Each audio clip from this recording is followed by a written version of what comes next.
Oi, o meu nome é Lucas Gama, Gama com 2 M's, e esse aqui é o GamaCast. Oi, gente! No episódio de hoje nós vamos falar sobre ótimos representantes LGBT.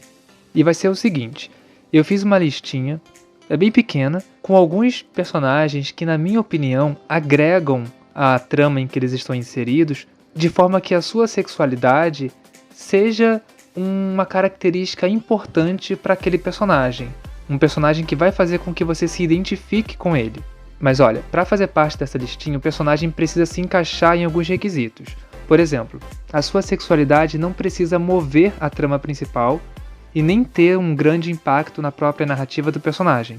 Ou seja, ele não precisa passar por grandes situações envolvendo sua sexualidade, não precisa viver um grande romance ou nada do tipo.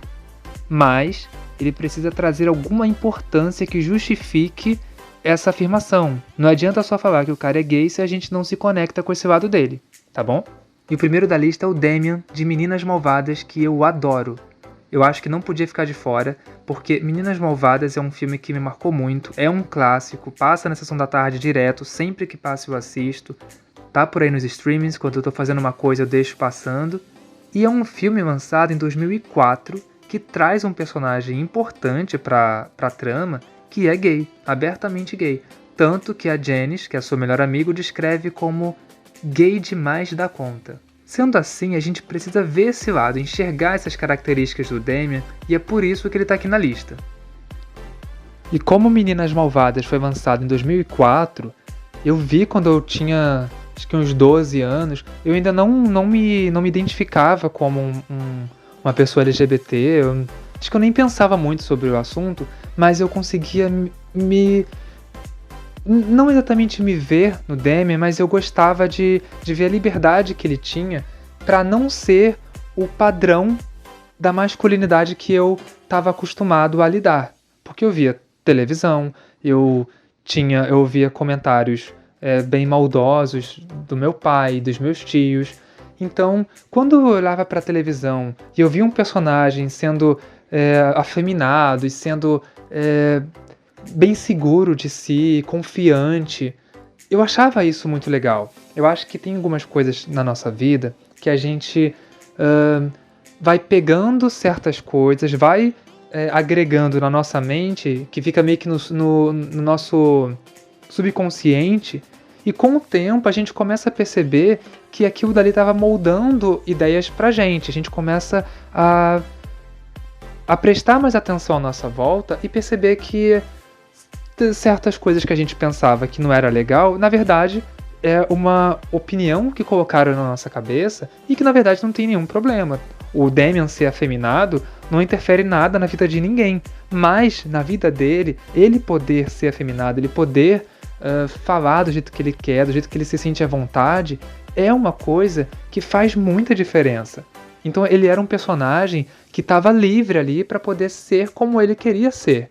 E eu sempre gostei muito de assuntos, de coisas, qualquer coisa que me desse a sensação de liberdade. Geminiano não gosta de ficar preso em lugar nenhum, e muito menos dentro da sua própria cabeça. Talvez até por isso que eu esteja fazendo esse podcast, porque eu não quero que os meus pensamentos fiquem só na minha cabeça. Então, quando eu via o Damian sendo um personagem que eu acho que inconscientemente eu associava à liberdade, seja a liberdade de expressão, a liberdade de ser quem ele era, aquilo dali me chamava a atenção. Ele não é uma das protagonistas, ele não tá em todas as cenas, ele é um personagem que muita gente nem lembra o nome dele, mas pra mim, me marcou. Então, é por isso que eu quero que ele esteja nessa lista. Eu sei que tem outros que poderiam estar aqui, tem outros que talvez até tenham me marcado mais, mas esse é um personagem que, quando eu era muito novo, antes de conseguir me entender como um cara gay, era alguém que me tocava de alguma forma, que mexia comigo e que fazia eu refletir.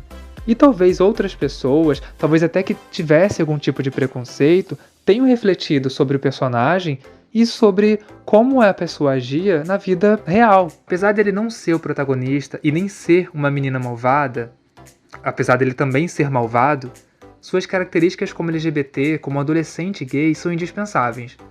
Pode fazer o teste. Se ele fosse hétero, toda a personalidade do Damian seria afetada, seria outro personagem. Simples assim. Ele é divertido, ele é espontâneo, ele traz mais... Não digo que ele traz mais alívio cômico, porque é um filme que já é de comédia, mas ele traz sim um diferencial de humor pra trama.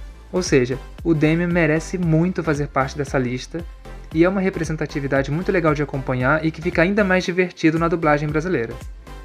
Esse segundo da lista tem um lugar especial no meu coração porque eu me identifico muito com ele, não só porque ele é gay, mas por trazer discussões sobre bullying no ensino médio, que é o Kurt, da série Glee. A série foi lançada em 2009 e trazia, entre outros personagens, o Kurt, que é um garoto gay afeminado de voz doce e corpo franzino. Ou seja, ele é fora do padrão, ainda mais na época. E é por isso que eu não vou citar o Blaine, porque o Blaine, pra quem não sabe, é um personagem gay também, que é o par romântico do Kurt, mas por mais que eles sejam um casal muito legal e que eles tenham passado por muita coisa juntos e que são coisas muito legais de assistir, de acompanhar, o Blaine era mais padrão, ele podia se passar por hétero se precisasse.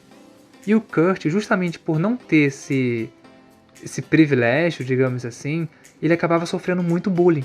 Ele é um personagem que eu conseguia me enxergar demais nele em cada vez que ele andava no corredor. É assim, é claro que lá na série ela fala de um bullying um pouco mais violento do que eu estava acostumado na escola. Eles jogam raspadinhas de gelo na cara dele, suco, trancava no armário, essas coisas que a gente já viu muito em séries americanas e tal.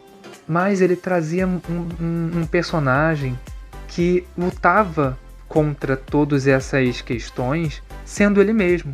E isso, pra mim, me chamou bastante atenção na época, porque era algo que eu tava procurando, eu ainda tava me descobrindo. Como eu já falei aqui, em 2009, 2010, eu ainda tava me entendendo como uma pessoa LGBT, buscando os meus direitos, até onde eu podia exigir, o que era meu por direito. Então o Kurt, ele apareceu na minha vida num momento em que eu tinha muitas perguntas e a série dava muitas respostas. E assim, a série foi lançada em 2009, ou seja, tem bastante tempo. Então, se a série fosse lançada nos dias de hoje, além de assuntos mais atuais, a gente também teria discussões mais maduras que Glee não teve na época.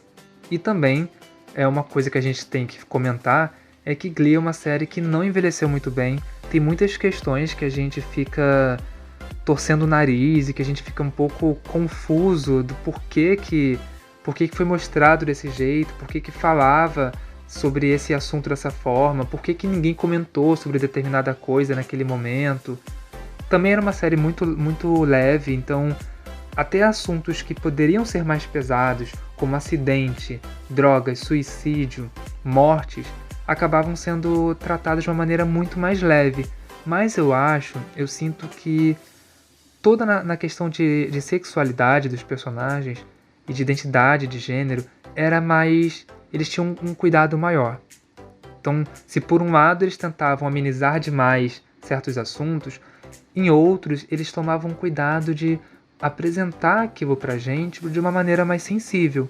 E eu acho isso muito legal, porque eu não tinha outras séries pra acompanhar que tivessem esse olhar que Glee teve. E de qualquer forma, o Kurt merece estar na lista porque a sua sexualidade, além de movimentar os seus próprios arcos, trouxe uma autenticidade e inspiração para jovens que se viam no personagem, inclusive eu.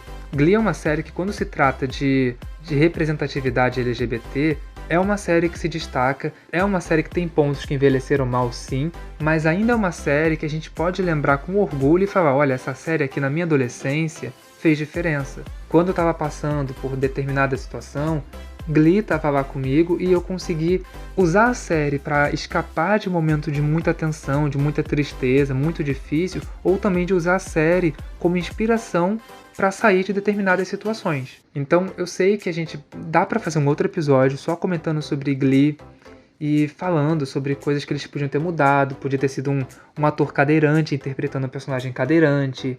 A gente podia não ter tantas apresentações sexualizadas, inclusive envolvendo menores de idade com adultos. Era bem estranho, gente. Eu não sei por que a gente não achava isso estranho na época. Mas assim, como uma série que trouxe personagens LGBT, o Kurt é um que eu me inspiro muito, porque era alguém com quem eu me identificava, mas também tinha a Santana e a Brittany, que eram personagens que estavam desde o começo e que também passaram por uma descoberta, teve a questão de aceitação ou não da família.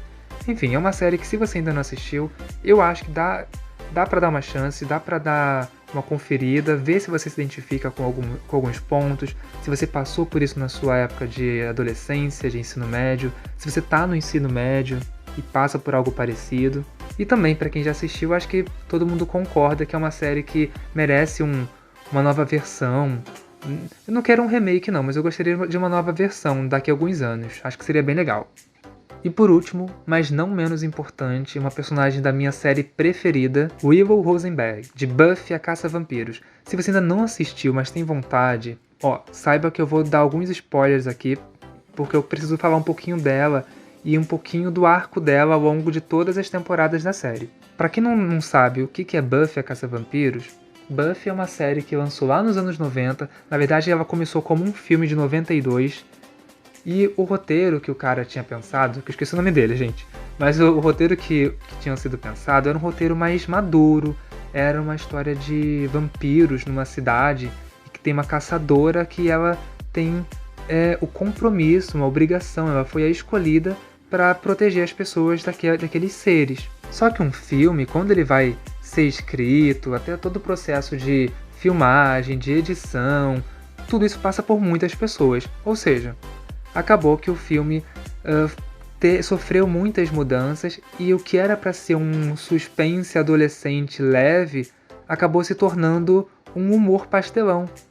E é um filme que me dá um pouco de vergonha alheia. Eu não gosto desse filme, mas eu entendo a importância que ele teve. Anos mais tarde, quando a gente nem imaginava que Buffy poderia voltar, a Fox trouxe Buffy a Caça-Vampiros num formato de série. E a série, ela dá uma ignorada no filme para recomeçar a história, mas eles meio que consideram alguns pontos específicos do filme que eu não vou comentar aqui para não estragar nada.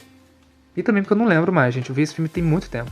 Mas a Buffy, né? É a mesma história do filme. É uma garota que ela é escolhida para combater seres do mal, seres das trevas, que podem surgir em Sunnydale, que é essa cidade para onde ela acabou de se mudar. E quando ela se muda para essa cidade, ela conhece uma menina chamada Willow, que é uma garota tímida, quietinha, super inteligente, sabe, CDF mesmo. E ela conhece o Xander, que é o melhor amigo da Willow.